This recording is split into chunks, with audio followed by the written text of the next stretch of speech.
कहानी का नाम शापित गांव। उत्तर भारत के एक सुदूर पहाड़ी इलाके में बसा था एक गांव कालीबेल। नाम ही ऐसा था कि सुनते ही शरीर में एक सिहरन दौड़ जाए। कहा जाता था कि इस गांव पर सदियों पुराना शाप था।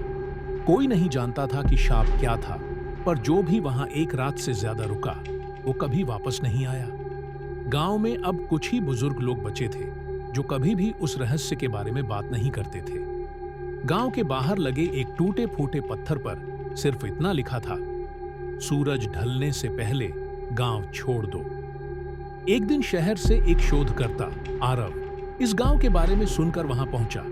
वह पुरानी मान्यताओं पर विश्वास नहीं करता था। उसके साथ था उसका कैमरा और एक डायरी। वह गांव के बीचों बीच एक पुरानी हवेली में ठहरा।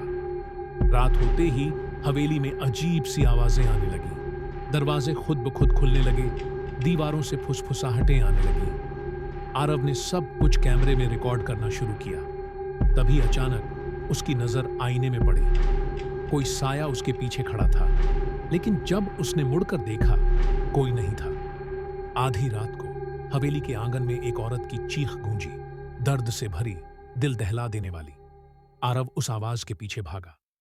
वह गांव के पुराने कुएं तक पहुंचा जो वर्षों से सूखा पड़ा था। कुएं के पास खून से लिखा था, अब तू भी यहीं रहेगा। अगली सुबह गांव वाले उठे तो देखा हवेली के सामने आरव की डायरी पड़ी थी, खून से लथपथ। कैमरा वहीं पड़ा था, लेकिन उसमें कोई फुटेज नहीं था। सब कुछ डिलीट। आरव को फिर कभी किसी ने नहीं देखा। आज भी जो लोग कालीबेल के पास से गुजरते हैं, उन्हें हवेली से आती किसी अजनबी की चीखें सुनाई देती हैं।